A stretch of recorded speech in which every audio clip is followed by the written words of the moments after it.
Chapter 4 जंगल call. Chicago में Horace brown से शुरू हुआ ये धागा, जो पहले से ही एक जगह होरेस ब्राउन के खून से लथपथ था, अफ्रीका में लकड़बग्घे से नफरत करने वाले टार्जन के इर्द गिर्द घूमता हुआ 2 दिन बीतने वाले थे। तीसरे दिन टार्जन ऑफ द एप्स को अंग्रेज सेसिल गिल्सबर्टन के ठंडे निशान का अनुसरण करते हुए पाया गया। फिर किस्मत ने एक अजीब चाल चली।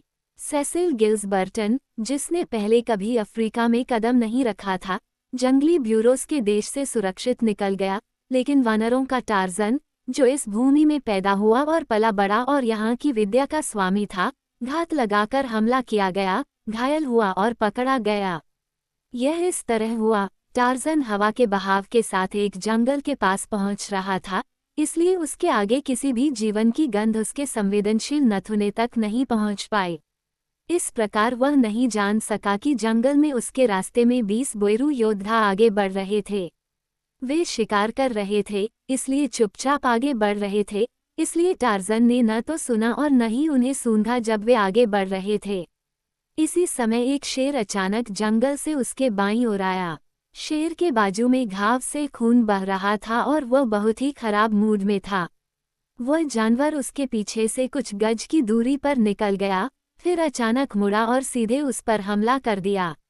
टार्जन, बिल्कुल शांत, अपने छोटे, भारी भाले को अपने दाहिने कंधे के ऊपर उठाकर प्रतीक्षा करने लगा। और अब उसकी पीठ जंगल की ओर थी। तभी पीछे से ब्यूरोस उस पर टूट पड़े। उन्हें बहुत आश्चर्य हुआ, लेकिन इससे उनकी कार्रवाई रुकी नहीं। मपिंगू के मुखिया के बेटे चेमुंगो ने उस गोरे आदमी को पहचान लिया, उसे टार्जन के रूप में पहचाना। टार्जन, जिसने एक बार एक बंदी को गांव से लूटा था जिसे यातना दी जानी थी और बलि दी जानी थी। टार्जन, जिसने सौदे में चेमुंगो को मूर्ख बनाया था। चेमुंगो ने बिना समय बर्बाद किए उसने अपना भाला फेंका और गोरा आदमी अपनी पीठ में हथियार के साथ कांपता हुआ नीचे गिर गया। लेकिन दूसरे योद्धा शेर को नहीं भूले। जोरदार चिल्लाहट के साथ वे उस पर टूट पड़े, अपने सामने अपनी विशाल ढालें पकड़े हुए। जानवर ने सबसे आगे वाले योद्धा पर छलांग लगाई, ढाल पर प्रहार किया और आदमी को जमीन पर फेंक दिया जहां ढाल ने उसकी रक्षा की, जबकि उसके साथियों ने शेर को घेर लिया और अपने हथियार फेंक दिए। एक बार फिर शेर ने हमला किया और एक बार फिर एक योद्धा उसकी ढाल के नीचे गिर गया, लेकिन अब एक भाला जंगली दिल पर लगा और लड़ाई खत्म हो गई। जब योद्धा एक सफेद कैदी और शेर के शव के साथ लौटे तो मपिंगू के गांव में बहुत खुशी मनाई गई। हालांकि जब उन्हें पता चला कि उनका कैदी एक खतरनाक टार्जन है, तो उनकी खुशी कुछ हद तक संदेह से भर गई। गांव के जादूगर द्वारा उकसाए गए कुछ लोगों ने कैदी को तुरंत मार डालने की वकालत की, ताकि वह अपनी जादुई शक्तियों का इस्तेमाल करके उन्हें नुकसान न पहुंचाए। हालांकि दूसरों ने उसे मुक्त करने की सलाह दी, ये तक देते हुए कि मारे गए टार्जन की आत्मा उन्हें जिंदा टार्जन से कहीं ज्यादा नुकसान पहुंचा सकती है। 2 विरोधी विचारों के बीच फंसे मपिंगू ने समझौता कर लिया। उसने कैदी को सुरक्षित रूप से बांधने और उसकी रखवाली करने का आदेश दिया और उसके घावों का इलाज किया। अगर जब तक वह ठीक हो जाता तब तक कुछ भी अप्रिय नहीं हुआ, तो वे उसके साथ वैसा ही व्यवहार करेंगे जैसा वे अन्य कैदियों के साथ करते हैं, और फिर नाच गाना होगा और खाना पीना होगा। टार्जन का खून बहना बंद हो गया था। घाव से एक आम आदमी की मौत हो जाती, लेकिन टार्जन कोई आम आदमी नहीं था। वह पहले से ही भागने की योजना बना रहा था।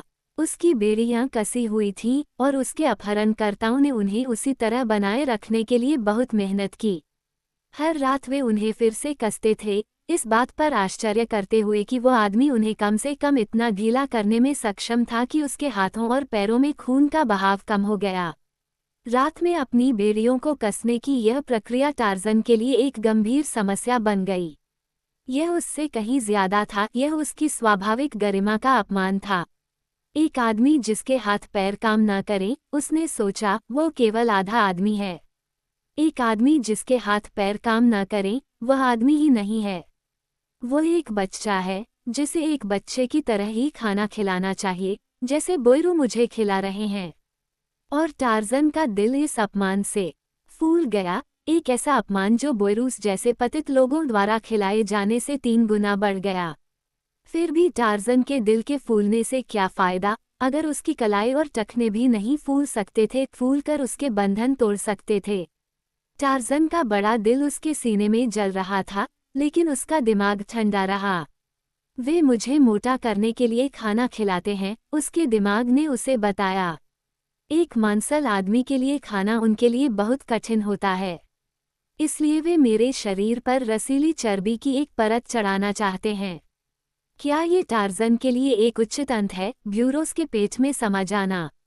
नहीं, ये टार्ज़न के लिए एक उचित अंत नहीं है और न ही यह अंत होगा। टार्ज़न निश्चित रूप से कुछ सोचेगा। इसलिए टार्ज़न ने यह और वह सोचा और प्रत्येक विचार को बेकार मानकर खारिज कर दिया। लेकिन उसकी 5 इंद्रियां, जो किसी भी अन्य व्यक्ति की तुलना में अधिक विकसित थीं, लय में रहीं। उनमें से 3 इंद्रियां उसकी वर्तमान स्थिति में बहुत मायने नहीं रखती थीं। वह देख सकता था, लेकिन देखने का क्या फ़ायदा जब एक आदमी के पास देखने के लिए सिर्फ एक झोपड़ी की दीवारें हों? जब एक आदमी के हाथ और पैर बंधे हों तो स्पर्श का क्या महत्व है? स्वाद का क्या फ़ायदा जब इसका मतलब है कि वह भोजन चखना जो उसके अपने मजबूत हाथों से नहीं बल्कि उसे ब्यूरोस द्वारा खिलाया गया हो, ताकि उसकी मांसपेशियों पर चर्बी की एक परत जम जाए जो उनकी जीभ पर पिघल जाए और उनके तालू को प्रसन्न करे। नहीं, सिर्फ 2 इंद्रियां, सुनना और सूंघना, अभी भी कुछ मायने रखती थीं।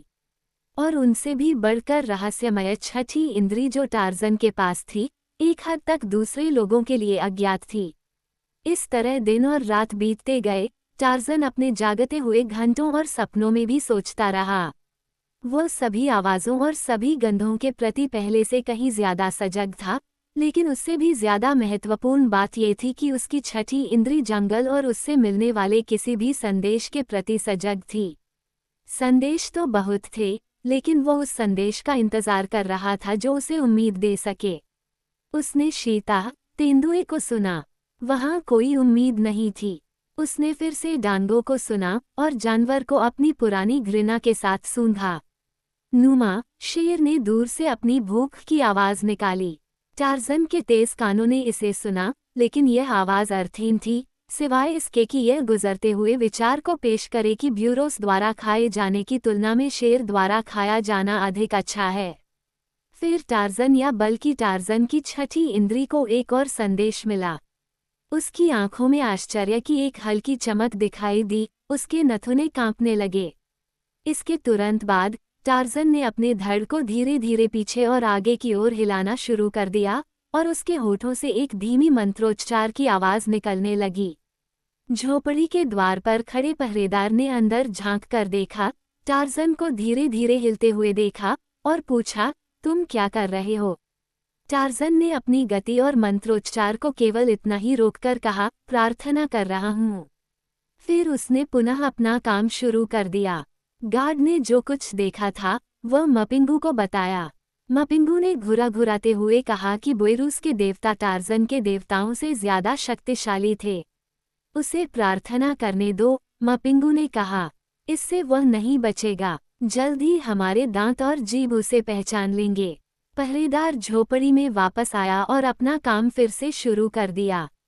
टार्ज़न अभी भी झूम रहा था और मंत्रोच्चार कर रहा था, बस अब वह थोड़ा ज्यादा जोर से बोल रहा था। उसने पहरेदार के कहने का इंतजार किया कि वह उसे ऐसा न करे, लेकिन पहरेदार ने कुछ नहीं कहा, इसलिए टार्ज़न को पता चल गया कि उसकी योजना काम कर रही है। संदेश अब भी उसके पास आ रहा था, लेकिन अब यह उसकी छठी इंद्री द्वारा प्राप्त संदेश से कहीं ज्यादा था। संदेश अब उसके नथुनों तक आ रहा था, बिना किसी संदेह के। लेकिन टार्ज़न सावधान था, वह आवाज तो दे रहा था, लेकिन उसने आवाज की आवाज धीरे धीरे बढ़ाई ताकि बोइरूस के दिमाग में प्रार्थना का भ्रम बना रहे। और धीरे धीरे उसने जो आवाजें निकाली, उनकी आवाज की आवाज इतनी बढ़ गई कि 1 मिनट से दूसरे मिनट तक बदलाव का पता ही नहीं चला। अचानक ही ब्यूरोस को एहसास हुआ कि टार्ज़न की आवाज बहुत तेज थी, और फिर 1 मिनट तक उन्होंने यह मानकर इसकी व्याख्या की कि टार्ज़न अपने देवताओं को अपनी बात सुनाने के लिए मजबूर नहीं कर सकता। फिर उन्होंने अपने कानों के पर्दों पर टार्ज़न की तेज गर्जना सुनी, जैसे आसमान में काले और गुस्से में बिजली गिरती है। अचानक शांति छा गई। जंगल के गहरे में हाथी टेंटोर ने रात की हवा में अपना सिर उठाया और उसकी सूंड का अगला हिस्सा अकड़कर मुड़ गया। उसके कान फड़फड़ाने लगे। वो हवा का सामना करने के लिए आधा घूम गया। एक बार फिर उसने सूंघी और फिर उसने तुरही बजाई। उसने तुरही बजाई, अपने झुंड को एक साथ बुलाया। वे आए, उसके साथ हवा में खड़े हुए, ध्यान से सुना। उसने जो सुना उसे सुना। वे अपने सामान्य स्थानों से बहुत दूर चले गए थे, अपने नेता का आज्ञाकारी ढंग से अनुसरण करते हुए, क्योंकि उनका नेता पिछले कुछ दिनों से बहुत बेचैन था, मानो कुछ खोज रहा हो, और वे उसकी इच्छा के विरुद्ध जाने से डरते थे। अब वे जानते थे कि उसे क्या बेचैन कर रहा था और क्या उसे खींच रहा था, और अब वे भी अपनी तुरही से हवा को हिला रहे थे, अधीरता से जमीन को रौंद रहे थे, केवल अपने नेता से निकलने के संकेत की प्रतीक्षा कर रहे थे। टेंटोर ने अपेक्षित संकेत दिया और झुंड आगे बढ़ गया। ये तेजी से, स्थिरता से, बिना किसी परेशानी के सीधे अपने लक्ष्य की ओर आगे बढ़ा।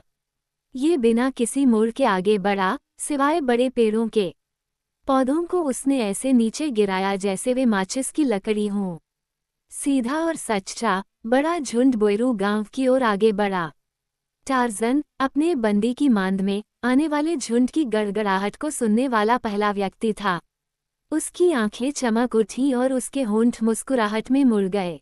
उसकी प्रार्थनाएं सुनी गईं। उसका उद्धार तेजी से आया, तेज तेज, नजदीक नजदीक। बाहर हवा में दहशत भरी चीखें गूंजने लगीं।